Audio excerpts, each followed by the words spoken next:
All right, welcome to the All-Remote Snapshot, where we give you a glimpse at GitLab's 100% remote culture and interview some of the amazing people that work here. So joining me today is Jackie. Thanks so much for joining me. Absolutely. So let's dive right in. Tell me a bit about who you are as a person and how long you've been at GitLab and what you do here. So my name is Jackie Gragnola. I manage the marketing programs team at GitLab, and a little bit about me. I love to travel, I love fitness, and GitLab has definitely fed my ability to travel the world while working remote. And I've been here just over a year. Okay, awesome. Yeah, it actually looks like, what, an airline lounge maybe right now? Yes, I'm in the San Jose airport heading to San Diego today. Amazing. All right, well, I have a feeling that kind of plays into this next question, but what attracted you to GitLab? Definitely the remote culture. I was in South Africa when I found a job posting through a remote group of people that all are trying to help everybody stay in that remote culture. And that and just the company positioning, our ability to excel in the market, and the growth trajectory. Those are all important things to me.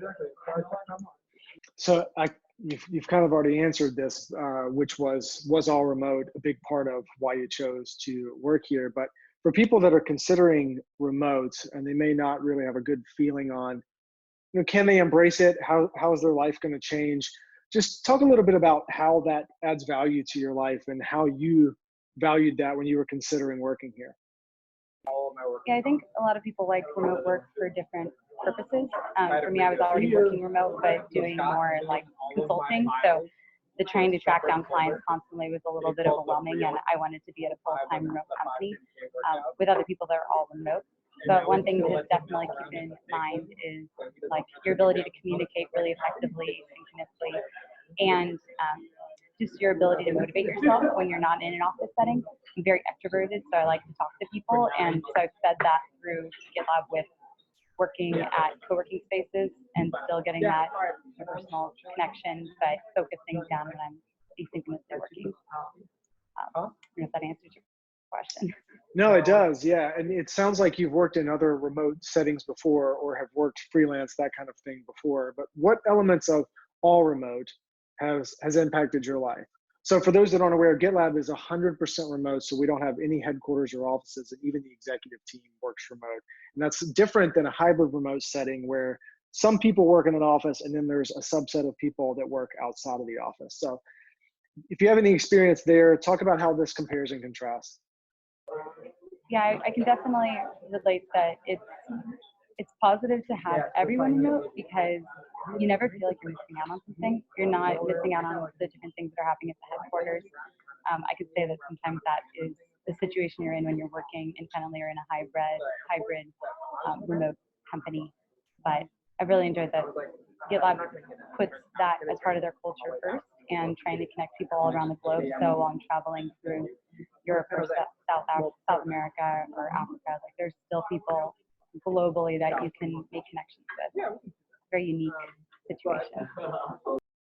So a 100% remote culture does enable a digital nomad or somebody that loves travel to essentially travel perpetually while maintaining one job and one career, which is amazing. So I wanted to ask you what a typical day in the life looks like, but maybe there's no such typical day in the life. I'm just curious if there's a typical month or a typical year, whatever typical means to you. Yeah, I would say that being nomadic and traveling to different time zones, it definitely changes depending on where you are. And if you are in a role where you need to work closely with your teammates, it's helpful to be on the same time zone. So for example, when I'm in South America, it is the same time zone essentially, or similar to a bulk of my team. So I can schedule my time around that, and it would be, we have team meetings that help with the camaraderie between everyone. So I want to make sure I'm online for those. But in like Europe, for example, I would spend my day exploring the city, and then my evenings would be more dedicated to work. And that also helped because it was over 100 degrees during the day, and you could get a lot done, but then work and be cool in the evening. But I'd say in America, when I'm working here on different time zones, I usually have my bulk of meetings set in a specific part of the day, and then I have heads down time where I can get things done and move things forward. But I try to block off different parts of my schedule for when my mind is most active and creative versus more collaborative. Yeah, I've actually spoken with people about the spoils of an off-peak life is how I word it, which essentially if you're all remote, you can kind of work your work schedule around life instead of the other way around. And you're able to do things off peak, like to your point in Europe, go out and explore the city during the day and then work in the evening when it's dark and you might not want to be outside as much. Can you talk a bit about how that actually works, maybe some anecdotes as you've traveled, and then touch on asynchronous communication? This is another thing that's unique, I think, fairly unique to GitLab, where we default to async. And so that helps people that are traveling in various time zones not feel burdened to be online at strange hours of the night trying to make a meeting. Yeah, I can definitely touch on that. And async has been a lifesaver when traveling and working remote as well, because there are obviously certain meetings that you're going to be attending, but for the most part, if you can get your work done and hit deadlines that are set for you, you can schedule your time to take advantage of different parts of the day. For example, if I want to spend my evening doing something, then I work more during the day.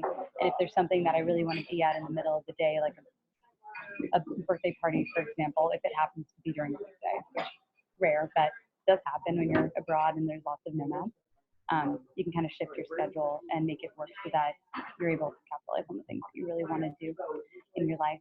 But sorry, remind me of the question. I feel like going off No, that's. I was just curious if you had any anecdotes about how being able to travel and being a nomad. Like, is this exclusive to GitLab? Did you do this before GitLab? Have you worked with people like Wi-Fi Tribe or anything like that?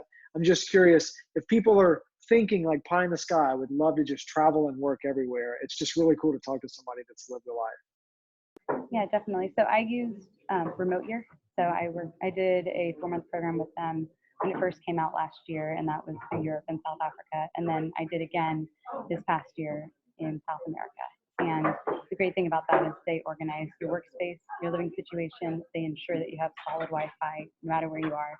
We only travel on the weekends, so you're not taking up work days trying to get from place to place. And it's all set up for you, so it takes the guest.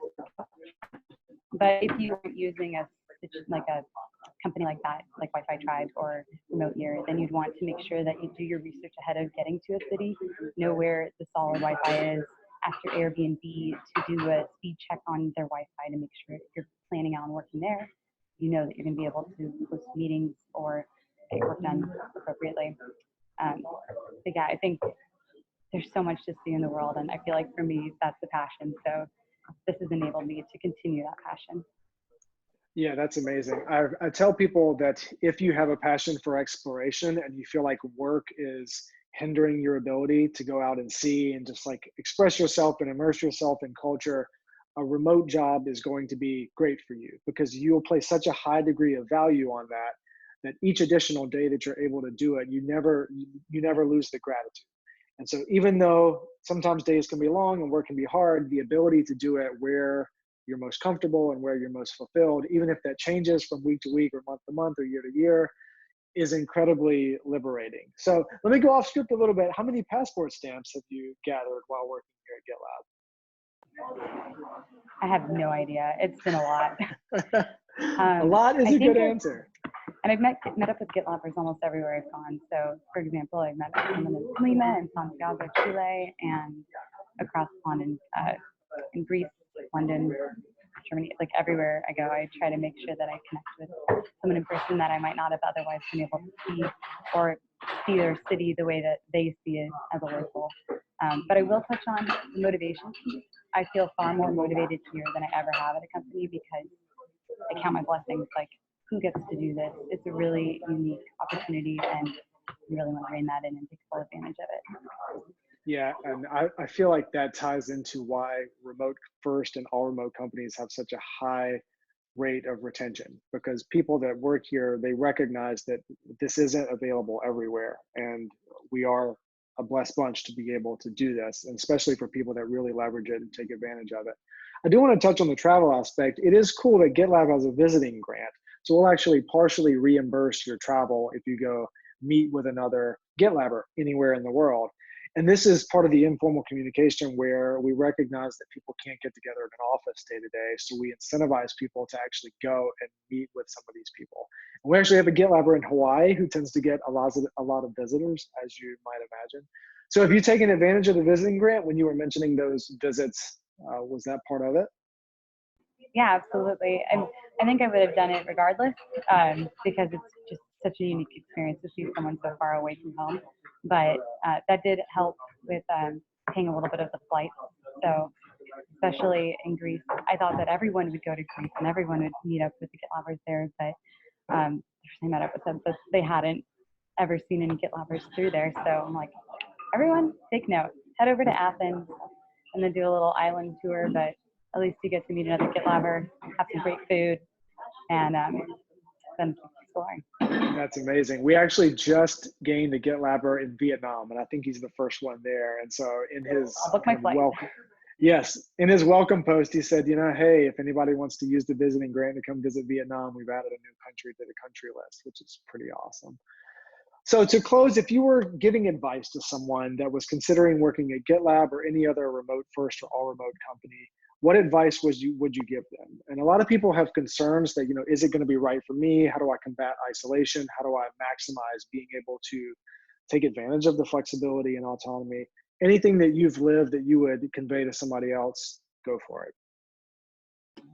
Yeah, I think that one of the biggest lessons learned when you're getting started is getting used to the asynchronous fact that we have here, just being able to, or making sure that you're communicating as well as you can, as clearly as you can, and as often as you can, and like err on the side of over communication. But if communication is a challenge for you, then this might be a difficult place to be, or you might need to hone that skill a bit more. And then also just keeping in mind what motivates you and how you work best. For me, that's around people. So before I accepted the job, I really looked into what workspaces I'd be able to take advantage of to feed that side and be able to work effectively. But it's a great opportunity. So just visualizing what your life would look like and how remote work would impact you is a really important step for considering. That's awesome. Thank you so much for joining me. Have a safe flight. And for you, the viewer, if you're interested in learning more about our all remote culture, be sure to check out the link below and subscribe. Thanks so much, Jackie. Safe travels. Thanks, Aaron. Bye.